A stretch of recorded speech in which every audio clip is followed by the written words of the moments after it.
السلام علیکم defence lovers and welcome to international defence strategies viewers. یہ ویڈیو چین کے انڈر ڈیولپمنٹ FC-31 سے متعلق ہے. اس میں ہم نہ صرف اس کی ڈیولپمنٹ کا پس منظر اور اس کی صلاحیتوں پر بات کریں گے بلکہ اس ایئر کرافٹ کے پاک فضائیہ میں شمولیت سے متعلق آپ کے سوال پر بھی اظہار خیال کریں گے. So let's start.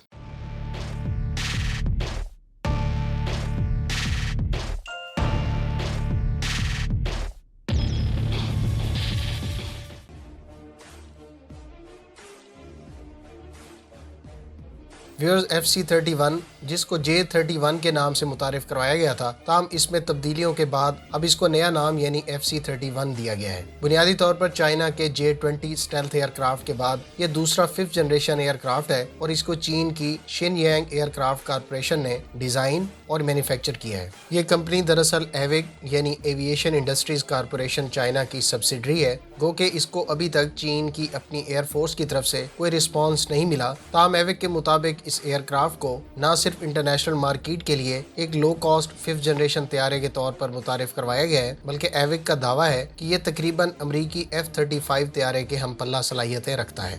مستقبل میں یہ ایکسپورٹ مارکیٹ میں اپنی جگہ بنا لے گا.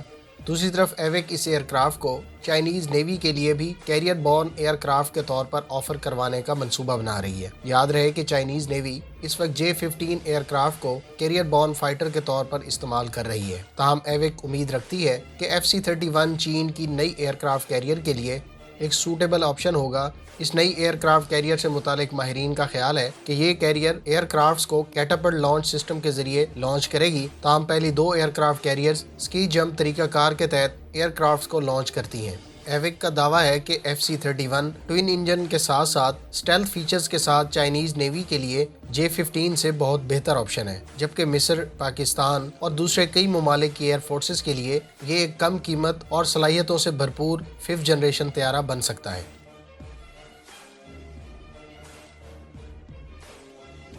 ایوک کے حکام کے مطابق کمپنی نے اس ایئر کرافٹ میں ابتدائی طور پر 2014 کے یوہائی ایئر شو میں ڈسپلے کیے گئے ٹیکنالوجی ڈیمونسٹریٹر سے کافی تبدیلیاں کی ہیں. ان تبدیلیوں میں ایئر کرافٹ کا ریڈار کراس سیکشن کم کرنے کی غرض سے کلپ ونگ ایجز، ترمیم شدہ ورٹیکل سٹیبلائزر اور ریفلیکٹڈ ریڈار ویوز کو کم کیا گیا ہے. اسی طرح سے نئے ورژن میں نوز کی انڈر سائڈ پر ایک dedicated infrared search and track sensor دیکھنے کو ملتا ہے، جو دشمن کے ایئر کرافٹس کے ہیٹ سگنیچر کو ٹریک کرنے میں مدد دیتا ہے، جبکہ اس کے انجن کے نوزل کو اسٹیلتھ آپٹیمائزیشن کی غرض سے ری ڈیزائن کیا گیا ہے، جو اس بات کی طرف اشارہ کرتا ہے کہ FC-31 کو مستقبل میں رشین RD-93 انجن کی بجائے 10 سے 11 ٹن تھرسٹ پیدا کرنے والے چائنیز انجن سے اکوپ کیا جائے گا. یاد رہے کہ ایسا انجن اس ایئر کرافٹ کو مستقبل میں سپر کروز جیسی صلاحیت دے گا، جو اطلاعات کے مطابق شاید امریکی F-35 طیارے میں موجود نہیں ہے. ویورز، ایک اور بنیادی تبدیلی جو FC-31 میں دیکھنے کو ملی ہے وہ ہیڈز اپ ڈسپلے سے متعلق ہے. اس میں ہولوگرافک ہیڈز اپ ڈسپلے کے علاوہ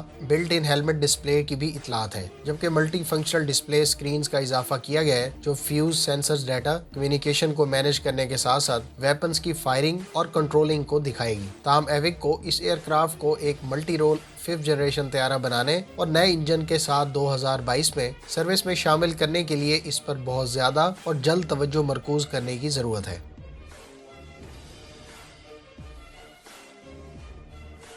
جہاں تک FC-31 اور امریکن F-35 کے کمپیریزن کا تعلق ہے تو اب تک کی دستیاب معلومات کی روشنی میں آپ کے ساتھ FC-31 اور امریکن F-35 کا موازنہ شیئر کرتا چلوں. چائنیز حکام کے مطابق FC-31 بہت حد تک امریکن F-35 کے ہم پلہ صلاحیت رکھتا ہے، جیسا کہ FC-31 28 ٹن ٹیک آف ویٹ رکھتا ہے، جبکہ F-35 29 سے 32 ٹن ٹیک آف ویٹ کا حامل ہے. اسی طرح سے FC-31 کی کامبیٹ رینج 1200 کلومیٹر جبکہ F-35 کی 2200 کلومیٹر ہے. چائنیز کمپنی کی طرف سے شیئر کی گئی معلومات کے مطابق FC-31 کی ٹاپ سپیڈ 1.8 ماک جبکہ F-35 کی ماک 1.6 بتائی گئی ہے. تاہم واضح رہے کہ امریکن F-35 گزشتہ کئی سالوں سے مختلف ایئر فورسز کے زیر استعمال ہے اور اب تک اس ایئر کرافٹ کے کم و بیش 600 یونٹس بلٹ ہو چکے ہیں. تاہم FC-31 ابھی بھی پروٹوٹائپ فیز میں ہے، جبکہ F-35 شارٹ ٹیک آف اور ورٹیکل لینڈنگ جیسی صلاحیتوں سے لیس ہے اور حقیقی معنوں میں ایک ملٹی رول 5th جنریشن طیارے کے طور پر جانا جاتا ہے.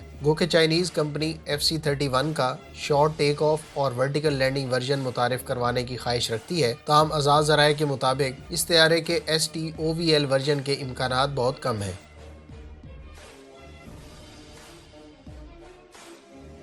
اگر ہم بنیادی خصوصیات کی بات کریں تو FC-31 ایک twin engine single pilot stealth aircraft ہے۔ اس میں 2 انٹرنل سٹیشنز کے علاوہ 8 ایکسٹرنل ویپن سٹیشنز موجود ہیں۔ چائنیز حکام کے مطابق یہ اسٹیلتھ ایئر کرافٹ کئی طرح کے long range air to air missiles اور air to ground missiles carry کر سکے گا۔ اس کی سپیڈ 1.8 ماک یعنی 2222 کلومیٹر پر آور ہے، جبکہ اس کا maximum take off weight 28,000 kilogram ہے۔ اسی طرح سے اس کی سروس لائف 30 سال بتائی گئی ہے۔ چائنیز حکام کے مطابق یہ طیارہ 2021 میں انیشیل آپریشنل کیپیبلٹی یعنی IOC حاصل کر لے گا، جبکہ 2022 میں اس کی سیریل پروڈکشن شروع کر دی جائے گی۔